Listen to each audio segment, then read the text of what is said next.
എപ്പിസോഡിന്റെ തുടക്കത്തിൽ തന്നെ ഭീമും ജീരയും കൂടി ഇന്റിമേറ്റ് ആവുന്നതാണ് നമ്മളെ കാണിക്കുന്നത്. പക്ഷെ അതില് ജീരക്ക് ഒട്ടും തന്നെ സാറ്റിസ്ഫാക്ഷൻ കിട്ടുന്നില്ല. കാരണം അവൻ എന്തോ ഒരു ഡബിൾ മൈൻഡാണ് കയറിയിരിക്കുന്നത്. ഒരു മിനിറ്റ് ഞാനിപ്പോൾ വരാമെന്ന് പറഞ്ഞിട്ട് ജീര അവിടുന്ന് എണീറ്റ് പോയിട്ട് എൻ്റെ മുഖത്തൊക്കെ വെള്ളം ഒഴിച്ചൊന്ന് ഫ്രഷ് ആവാൻ നോക്കുന്നുണ്ടെങ്കിലും അവനൊട്ടും ഓക്കെ ആവുന്നില്ല. തിരിച്ചു വരുന്ന ജീര പറയുന്നുണ്ട്, നീ ഓക്കെ അല്ലേന്ന്, എനിക്ക് നിന്റെ സിറ്റുവേഷൻ മനസ്സിലാവുക, എന്നാൽ ഞാൻ വീട്ടിൽ പോട്ടെ, എനിക്ക് കുറച്ച് വർക്ക് ഉണ്ടെന്ന് പറഞ്ഞിട്ട് മാമാണെങ്കിൽ അവിടെ നിന്ന് എണീറ്റ് പോകുന്നുണ്ട്. ജീരക്കും ഒന്നും പറയാൻ പറ്റുന്നില്ല, കാരണം അവനൊരു കംഫർട്ടബിലിറ്റി കിട്ടുന്നില്ല. അങ്ങനെ പിറ്റേ ദിവസം രാവിലെ തന്നെ നമ്മുടെ ഭീമാണെങ്കിൽ ഇതെല്ലാം ആലോചിച്ചുകൊണ്ടിരിക്കുകയാണ്. അവൻ്റെ വീട്ടിൽ അവൻ്റെ ഫ്രണ്ടുണ്ട്, അവളാണെങ്കിൽ പിന്നെ വരാമെന്ന് പറഞ്ഞിട്ട് പോകുന്നതാണ് നമ്മളെ കാണിക്കുന്നത്. ഇത് കണ്ടുവരുന്ന നമ്മുടെ മാർക്കോ ചോദിക്കുന്നുണ്ട്, അപ്പൊ ഇന്നലെ ഒന്നും നടന്നില്ലായിരുന്നോ, ഇന്നലെ എന്താ പറ്റിയെന്ന്. എടാ ഞാൻ മടുത്തു, കാരണം ഞാൻ എന്തൊക്കെയാണ് ഇമ്പ്രസ് ചെയ്യാൻ ചെയ്യുന്നത്, നീ എൻ്റെ മേത്ത് ഈ ടാറ്റോ ഉണ്ടോ, ഇതൊന്നും ഞാൻ പണ്ട് ചെയ്തല്ല, അവൻ ഇമ്പ്രസ് ചെയ്യിപ്പിക്കാൻ വേണ്ടിയിട്ട് ചെയ്തതാണ്. അവിടെയും ഇവിടെയും ഓടി നടന്നും അവൻ്റെ കൂടെ നടന്നൊക്കെ ഞാൻ എന്തൊക്കെ ചെയ്തിട്ടുണ്ടോ അതൊന്നും അവനൊരു കംഫർട്ടായിട്ട് തോന്നുന്നില്ല. നിന്റെ കാര്യത്തിൽ എനിക്ക് സാഡ് തോന്നുന്നുണ്ട്, പക്ഷെ നീ ഒന്നും കൂടി ട്രൈ ചെയ്യുക, ഗീവ് അപ്പ് ചെയ്യാതെ എന്ന് പറയുന്നുണ്ട്. അങ്ങനെ ഇരിക്കുമ്പോഴാണ് കോ വിളിക്കുന്നത്. അവൻ ചോദിക്കുന്നുണ്ട്, എന്താണ് ഇന്നലെ ഞാൻ വിളിച്ചിട്ട് ഫോൺ എടുക്കാഞ്ഞത്, ഞാനൊരു ഗേളുടെ ഇപ്പോൾ ഹുക്കപ്പിലായിരുന്നു എന്നാണ് പറയുന്നത്, എനിക്ക് അവളെ കാണാൻ പറ്റുമോ എന്ന് നോക്കുമ്പോഴേക്കും അതൊന്നും നിന്റെ വിഷയമല്ല എന്ന് പറയുന്നുണ്ട്. എന്നാ നീ വിളിച്ചെന്ന് നോക്കുമ്പോഴേക്കും ഒരു എഗ്രിമെന്റ് സൈൻ ചെയ്യാനുണ്ട്, ബിസിനസ് സംബന്ധമായിട്ടാണ്, അതിനാന്ന് പറയുന്നുണ്ട്. ഞാനിന്ന് അവിടെ ഉണ്ടാവില്ല എന്ന് പറയുന്നുണ്ട്. നീ എവിടെയാ പോകുന്നതെന്ന് നോക്കുമ്പോഴേക്കും അത് നീ അറിയേണ്ട കാര്യമില്ല എന്ന് പറയുന്നുണ്ട്. ഇതേ സമയത്ത് നമ്മുടെ ഡയറക്ടർ ഗേളിനെ കാണിക്കാനായിട്ട് ജീര വരച്ചിരിക്കുന്ന പാമ്പിന്റെ ഫോട്ടോ കൊണ്ട് വന്നേക്കാണ്. പക്ഷെ അതൊട്ടും ബ്രൈറ്റ് അല്ല, ഒരു സാഡ് തീമിലാണ്. ഇതിന്റെ അർത്ഥം വേറൊന്നല്ലടാ, നിനക്ക് കോയിനെ തന്നെയാണ് ഇഷ്ടമെന്നാണ്. അവന്റെ പേര് പറയരുത്, എനിക്ക് അവനെ ഒട്ടും ഇഷ്ടമല്ല എന്നാ ജീര പറഞ്ഞു നിർത്തുമ്പോ തന്നെ കോ ഫോൺ വിളിക്കാണ്. അവനാണ് വിളിക്കുന്നത്. ഇന്നലെ ഞാൻ എവിടെയെന്ന് ചോദിച്ചിട്ടുണ്ടെങ്കിൽ നിന്റെ ഒപ്പം ആയിരുന്നു എന്ന് പറയണമെന്ന് അവളോട് പറഞ്ഞ് വിശ്വസിപ്പിച്ചിട്ടാണ് അവൻ കോൾ എടുക്കുന്നത്. കോൾ എടുത്ത ഉടനെ ചോദിക്കുന്നത്, നീ ഇന്നലെ എവിടെയായിരുന്നു എന്നാണ്. അവൻ്റെ ഫ്രണ്ടിൻ്റെ ഒപ്പം ആയിരുന്നു, അവളുടെ ഒപ്പം പാർട്ടി ആയിരുന്നു, ഞാൻ കൊടുക്കാൻ, നിനക്ക് വിശ്വാസമായിട്ടില്ലെങ്കിൽ അവൾ നിന്നോട് സംസാരിക്കുമെന്ന് പറയുന്നുണ്ട്. അങ്ങനെ അവളാണെങ്കിൽ ഫോൺ എടുത്തിട്ട് അവൻ പറഞ്ഞേക്ക് സത്യമാണ്, എൻ്റെ ഒപ്പം ആയിരുന്നു എന്ന് പറഞ്ഞിട്ടും അപ്പുറത്തെ വശത്തൊന്നും ഒരു റിപ്ലൈ പോലും കേൾക്കുന്നില്ല, ഒന്നും സംസാരിക്കുന്നില്ല എന്ന് പറഞ്ഞ് ജീനക്ക് ഫോൺ കൊടുക്കുന്നുണ്ട്. എടാ നീ എന്താ ഒന്നും മിണ്ടാത്തെന്ന് നോക്കുമ്പോഴേക്കും നിന്നോട് ആരാ പറഞ്ഞ മറ്റുള്ളവർക്ക് കോൾ കൊടുക്കാനായിട്ട്, ഞാൻ ഇങ്ങനെയൊക്കെ നീ കാണിക്കുകയാണെങ്കിൽ നിന്റെ സാലറി ഞാൻ കട്ട് ചെയ്ത് കളയുമെന്ന് പറയുന്നുണ്ട്. അതുമാത്രമല്ല, നീ ഇന്ന് എൻ്റെ വീട്ടിൽ വരണം, ഒരു സർപ്രൈസ് ഉണ്ട്, 50 മിനിറ്റ്സ് ആണ് എനിക്കുള്ളൂ എന്ന് പറയുന്നുണ്ട്. അങ്ങനെ കോൾ കട്ട് ചെയ്ത് അവൻ പോകുന്നത് ഒരു ഫ്ലവർ ഷോപ്പിലേക്കാണ്. അവിടെ വന്നിട്ട് ചോദിക്കുന്നുണ്ട്, തുളിപ്സ് ഉണ്ടോ അതും റെഡ് കളർ ഉണ്ടോ എന്നാണ് ചോദിക്കുന്നത്. ഉണ്ട്, ഏതിലാ പാക്ക് ചെയ്യേണ്ടതെന്ന് നോക്കുമ്പോൾ അതൊന്നും ഒരു വിഷയമല്ല, എങ്ങനെ വേണമെങ്കിലും പാക്ക് ചെയ്തോളാൻ പറയുന്നുണ്ട്.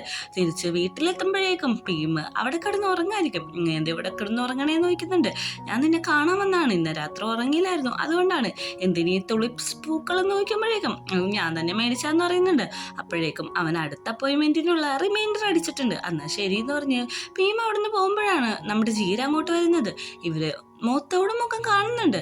പെട്ടെന്ന് തന്നെ നമ്മുടെ ഭീം ഒന്നും മിണ്ടാതെ പോകുന്ന കണ്ടിട്ട് ജീരക്ക് സങ്കടമാകുന്നുണ്ട്. അവൻ ചോദിക്കുന്നുണ്ട്, എടാ ഞാനൊരു കാര്യം ചോദിച്ചോട്ടെ, ഇന്നലത്തെ രാത്രിയെ കുറിച്ച് നീ ഓക്കെ ആണോ, നിനക്ക് സങ്കടം ഉണ്ടോ എന്ന് ചോദിക്കുന്നുണ്ട്. സത്യം പറയുകയാണെങ്കിൽ ഞാൻ ഡിസപ്പോയിന്റഡ് ആണ്, അന്ന് ഇന്ന് രാത്രി നമുക്ക് പുറത്തു പോവാം, നിന്നെ എനിക്ക് വരക്കാനുണ്ടെന്ന് പറയുന്നുണ്ട്, നിന്റെ വീട്ടിൽ വരാമെന്നാണ് പറയുന്നത്.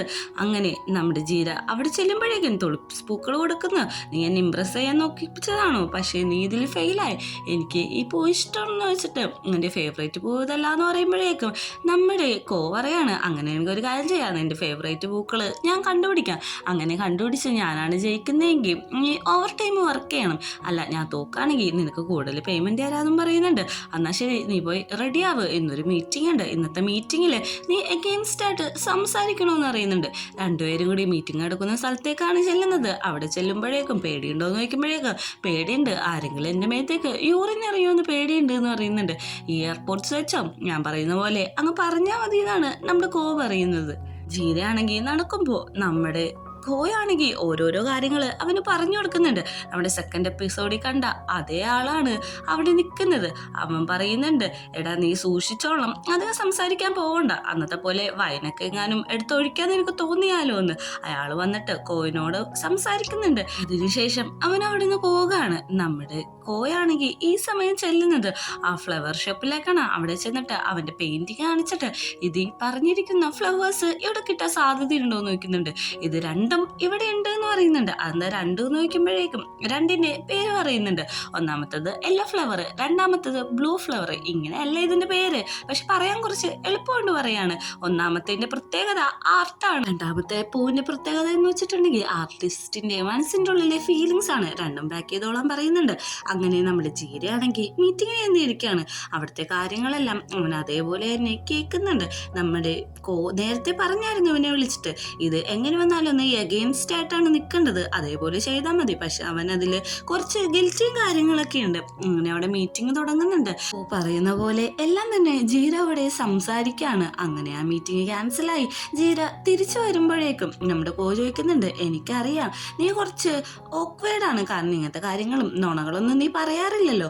അപ്പോഴേക്കും അവൻ ആ എയർപോർട്ട്സ് എടുത്ത് കൊടുക്കുമ്പോഴേക്കും നമ്മുടെ കോയാണെങ്കിൽ ഫ്ലവേഴ്സ് എടുത്ത് കൊടുക്കാണ്. യെല്ലോ ഫ്ലവറാണ് ആദ്യം കൊടുക്കുന്നത്. നീ ഓക്കെയാണ്, ഇംപ്രസ് ചെയ്യാനൊക്കെ പറ്റും, പക്ഷെ ഇതെല്ലാം എൻ്റെ ഫേവറേറ്റ് ഫ്ലവർ എന്ന് ജീര പറയുമ്പോഴേക്ക് അടുത്ത ബ്ലൂ ഫ്ലവർ കൊണ്ടേ കൊടുക്കുന്നുണ്ട്. ഇത് കാണുന്ന ജീരക്ക് നല്ല രീതിക്ക് സന്തോഷമാവുന്നുണ്ട്. അവനൊന്നും മിണ്ടാതെ തന്നെ ആ ഫ്ലവേഴ്സ് മേടിക്കുന്നുണ്ട്. അപ്പോൾ ഈ കോമ്പറ്റീഷനിൽ ഞാനാണ് ജയിച്ചത്, അതുകൊണ്ട് തന്നെ നീ ഇന്ന് ഓവർ ടൈം എൻ്റെ ഒപ്പം നിൽക്കണമെന്ന് അറിയുന്നുണ്ട്. അതൊന്നും പറ്റത്തില്ല, എനിക്കിന്നൊരു മീറ്റിംഗ് ഉണ്ട്, അത് ക്യാൻസലാക്കാൻ പറ്റത്തില്ല. എൻ്റെ ഫ്രണ്ടിൻ്റെ ഒപ്പമാണ് പാർട്ടി, അവളിന്ന് വരുമെന്ന് പറയുന്നുണ്ട്. അത്രേ ഉള്ളൂ, അവളെ ഞാൻ വിളിച്ച് പറയാമെന്ന് പറയുമ്പോഴേക്കും അതിൻ്റെ ആവശ്യമൊന്നുമില്ല, ഞാനെന്നാ മാറി എന്ന് വിളിച്ച് സംസാരിച്ചെല്ലാം ഡീലാക്കിക്കോളാന്ന് ജീര പറയുന്നുണ്ട്. അങ്ങനെയാണെങ്കിൽ നീ അത് വിളിച്ച് സെറ്റ് ചെയ്യാൻ പറഞ്ഞിട്ട് ജീരനെ പറഞ്ഞു വിടുന്നുണ്ട്. ഈ സമയം നമ്മുടെ കോയാണെങ്കിൽ ബട്ട്ലർ വിളിച്ചിട്ട് എന്തോ ഒരു കാര്യം പറയുന്നുണ്ട്. ബട്ട്ലർ അത് ഓക്കെ എല്ലാം സെറ്റാക്കാന്ന് പറയുന്നുണ്ട്, എന്താന്ന് മാത്രം നമ്മളെ കാണിക്കുന്നില്ല. ഈ സമയം നമ്മുടെ പീമാണെങ്കിൽ അവന്റെ വീട്ടില് കുറച്ച് റോസാ പൂക്കളൊക്കെ വെച്ച് അലങ്കരിക്കാണ്. ഈ സമയമാണ് ജീര വിളിക്കുന്നത്. നീ എന്തെടുക്കാന്ന് നോക്കുമ്പോഴേക്കും ഇവിടെയൊക്കെ വൃത്തികേടായിരുന്നു, ഞാനത് വൃത്തിയാക്കാണ്, നീ വന്നെ പ്രമാണിച്ചെന്ന് പറയുന്നുണ്ട്.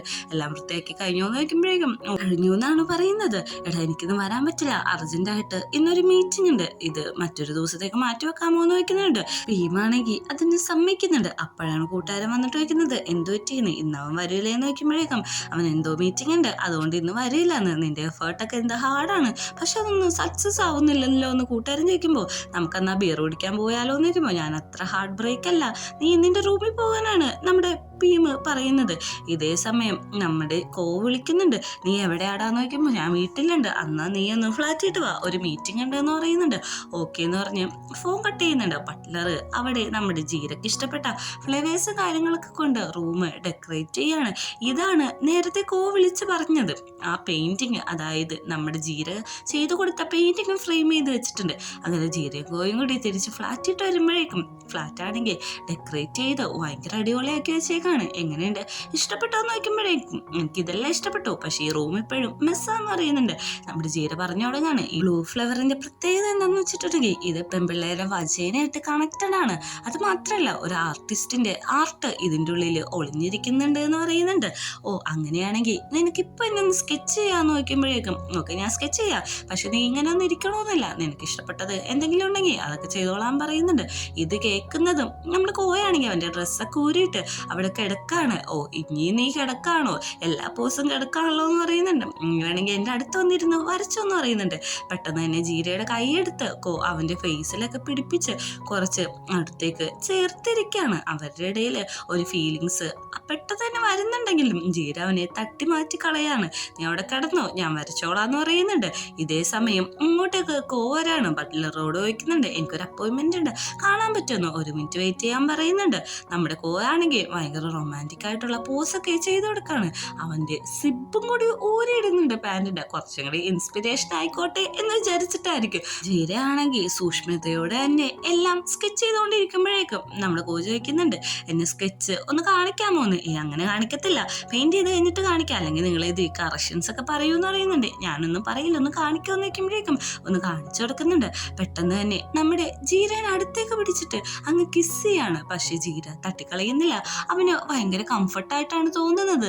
എല്ലാം അവന് ഇഷ്ടപ്പെടുന്ന രീതിയിലാണ് നടക്കുന്നത്, പക്ഷെ ആള് മാത്രം വേറെയാണ്. പെട്ടെന്ന് തന്നെ അവൻ മാറ്റിയിട്ട് വരച്ചോളാൻ പറയുന്നുണ്ട്. അവര് രണ്ടുപേരും രണ്ടാവുന്ന സമയത്ത് വെച്ചിട്ടാണ് അങ്ങോട്ടേക്ക് നമ്മുടെ പീമും കയറി വരുന്നത്. എന്തായാലും ടൈമിങ് പീമിനെ കാണുന്നതും നമ്മുടെ എണീറ്റിട്ട് അവന്റെ സിബും കാര്യങ്ങളൊക്കെ ഇടുന്നുണ്ട്. ഇത് കാണുന്ന പീമ് പെട്ടെന്ന് തന്നെ അപ്സെറ്റ് ആവുന്നുണ്ട്. നീ എന്താ ഇവിടെ, നീ എന്നോട് ഫ്രണ്ടിന്റെ ഒപ്പം പോകാണ്, വർക്ക് ഉണ്ടെന്നല്ലേ ജീരയെ നീ പറഞ്ഞത്, പിന്നെ പിന്നെ എന്ത് ഇവിടെ എന്ന് പറയുന്നുണ്ട്. നിങ്ങൾ രണ്ടുപേരും അങ്ങോട്ടും ഇങ്ങോട്ടും കള്ളം പറഞ്ഞുകൊണ്ടിരിക്കുകയാണ്. അന്ന് രാത്രി ജീരയുടെ വീട്ടിൽ നിന്ന് നീ ഇറങ്ങിപ്പോകുന്ന ഞാൻ കണ്ടായിരുന്നു. ഒന്നുകൊണ്ടാണ് ഞാൻ നിങ്ങളെ വാച്ച് ചെയ്ത് തുടങ്ങിയത്. നിങ്ങൾ അങ്ങോട്ടും ഇങ്ങോട്ടും കള്ളം പറയുന്നുണ്ട്. നിങ്ങളുടെ ഇടയിൽ സ്നേഹമാണ് ഉള്ളതെന്ന് എനിക്ക് തോന്നുന്നില്ലെന്നൊക്കെയാണ് നമ്മുടെ കോ പറയുന്നത്. നിന്റെ ഈ വർത്താനമൊന്നും കേൾക്കാൻ എനിക്ക് സമയമില്ല. എനിക്ക് ജീരയുടെ വിശ്വാസം എന്ന് പറയുമ്പോഴേക്കും എൻ്റെ കമ്പനിയിൽ ജോലി ചെയ്തുകൊണ്ട് നിനക്ക് ഇങ്ങനെയൊന്നും ചെയ്യാൻ പറ്റുന്നില്ല. ഒന്നില്ലെങ്കിൽ രണ്ടുപേരും കൂടി ക്വിറ്റ് ചെയ്തിട്ട് പൊക്കോളാൻ പറയുന്നുണ്ട്. പെട്ടെന്ന് തന്നെ നമ്മുടെ പാമ പറയുന്നുണ്ട്, ഞാൻ ജോലി ക്വിറ്റ് ചെയ്തു, ബാജീരെ നമുക്ക് പോകാന്ന് പറയുന്നുണ്ട്. അവനാണെങ്കിൽ ആ ബോർഡെല്ലാം അവിടെ വെച്ചിട്ട് ഭീമിന്റെ അടുത്തേക്ക് ചെല്ലുന്നുണ്ട്. പക്ഷേ പെട്ടെന്ന് തന്നെ നമ്മുടെ കോ അവനെ തടയുന്നുണ്ട്. എനിക്കൊരു കാര്യം പറയാനുണ്ടെന്ന് പറഞ്ഞിട്ട്, ഞാൻ മാത്രമാണ് നിന്റെ ആർട്ടിന് ഇത്രയധികം വാല്യൂ തരുന്നതെന്ന് പറയുന്നുണ്ട്. അത് കേൾക്കുമ്പോൾ അത് ശരിയാണെന്ന് തോന്നുന്നുണ്ട്. നമ്മുടെ ഭീം ഒത്തിരി വിളിക്കുന്നുണ്ടെങ്കിലും ജീര വരാൻ തയ്യാറാവാതെ അവിടെ നിന്ന് കരഞ്ഞുകൊണ്ട് തന്നെ നിൽക്കാണ്. ഇത് കാണുന്ന ഭീമിന് കാര്യം മനസ്സിലാവുന്നുണ്ട്. അവനൊന്നും മിണ്ടാതെ അവിടുന്ന് പോകാണ്. അത് നോക്കി കരഞ്ഞുകൊണ്ട് ജീര അവിടെ തന്നെ നിൽക്കുന്നുണ്ട്. കുറച്ച് സമയത്തിന് ശേഷം ജീര അവിടെ തന്നെ സങ്കടപ്പെട്ടിരിക്കുകയാണ്. അങ്ങോട്ടേക്ക് നമ്മുടെ കോ വന്നിട്ട് ചോദിക്കുന്നുണ്ട്, എന്താ നീ സങ്കടപ്പെട്ടിരിക്കുന്നത്? ഈ പാമ്പയും കുടിച്ചോളാൻ പറയുന്നുണ്ട്. വേണ്ടാന്ന് പറയുന്നുണ്ട്. എന്നാ നീ എന്നെ വരക്കെന്ന് പറയുമ്പോഴേക്കും എനിക്ക് അതിനുള്ള മൂടില്ല. പിന്നെ എന്താ ചെയ്യേണ്ടതെന്ന് നോക്കുമ്പോഴേക്കും ഞാൻ വീട്ടിൽ പൊക്കോട്ടെ എന്നാണ് ചോദിക്കുന്നത്. ഞാൻ കൊണ്ടുപോയിക്കണോന്ന് നോക്കുമ്പോഴേക്ക് വേണ്ട, ഞാൻ തന്നെ പൊക്കോളാന്ന് പറഞ്ഞ് അവൻ അവിടെ നിന്ന് ഒറ്റൊരു പോക്കാണ്. ഈ സീനും കാണിച്ചിട്ടാണ് 6ാമത്തെ എപ്പിസോഡ് അവസാനിക്കുന്നത്.